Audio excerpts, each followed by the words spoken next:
Slums में ऐसी कौन सी चीजें लगती है आपको जिस पर फोकस होना चाहिए? समाज की उनकी ओर देखने की दृष्टि बदलनी चाहिए। क्या अच्छा क्या बुरा ये समझाने के लिए वहाँ कोई नहीं रहता है। सर, करीब 60 साल फुटबॉल से आप जुड़े रहे हैं और 25 सालों से स्लम सॉकर, ऑलमोस्ट 25-26 साल हो चुके हैं स्लम सॉकर को। पर जब स्लम सॉकर की शुरुआत की थी आपने, झुग्गी झोपड़ी के बच्चे थे और उनको किसी स्पोर्ट में लाना, क्योंकि तब जिस तरीके से आपने बताया कि वो नशे की लत उनमें थी, चोरी करते थे, गुंडा बनना, गुंडागर्दी वगैरह करते थे, उन्हें एक डिसिप्लिन, क्योंकि स्पोर्ट डिसिप्लिन मांगता है, और एक स्लम सॉकर के ज़रिए जिस तरीके से आपने उन्होंने जोड़ा है, डिसिप्लिन उनको मेंटेन करवाया, तब किन परेशानियों का सामना करना पड़ा था? हम लोग सोचते हैं कि झोपड़पट्टी के जो बच्चे हैं उनके लिए हमारी सोच कुछ अलग है कि वे ऐसे ही हो गई, हमारे मुंह से अनायास निकल जाता है या ऐसी आदत रहेगी। लेकिन मेरा अनुभव बताता है, मुझे इतने वर्षों का अनुभव, कि नहीं, उनके बीच में अगर हम जब पहुंचते हैं, अगर उनका विश्वास हमें मिला तो हमारे विश्वास के अनुरूप वो काम कर सकते हैं।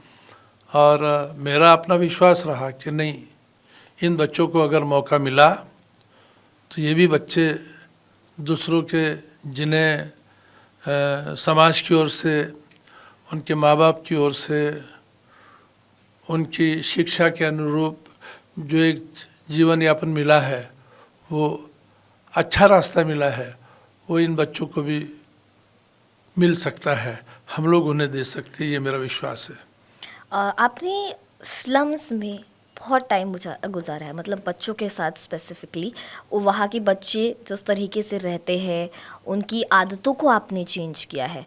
अगर मैं आपसे पूछूं कि हमारे नागपुर शहर की बात ले लेते हैं या फिर पूरे देश भर की बात ले लेते हैं, स्लम्स में ऐसी कौन सी चीज़ें लगती है आपको जिस पर फोकस होना चाहिए, और कौन सी ऐसी चीज़ है जो ग्राउंड लेवल पे सबसे पहले करनी चाहिए?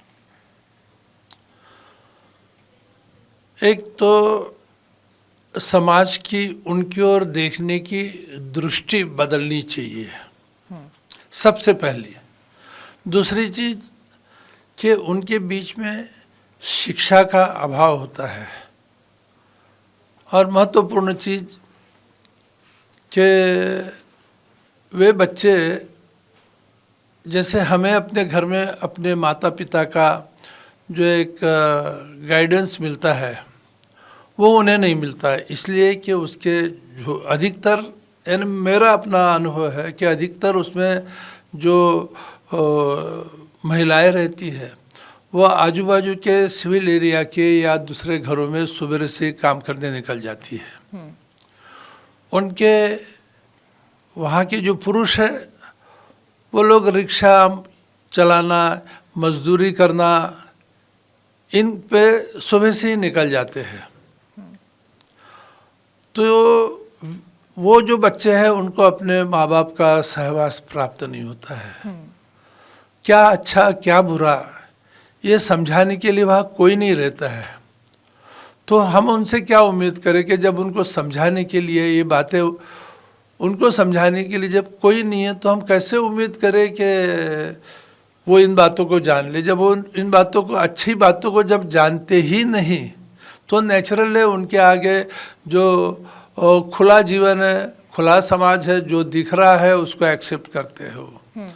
और मैंने जब भी आपको बताया कि वो बच्चे बैग लिफ्टर है, वो बच्चे जेबकट है,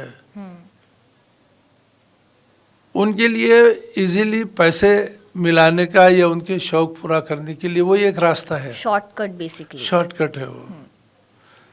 इन बातों से हटाने के लिए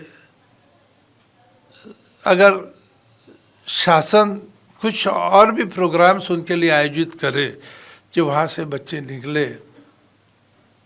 तो उनका जीवन अच्छा हो सकता है। कुछ पर्सनल में भी विचार करने कि उनके लिए विचार करने के लिए कुछ लोग अगर आगे आएंगे।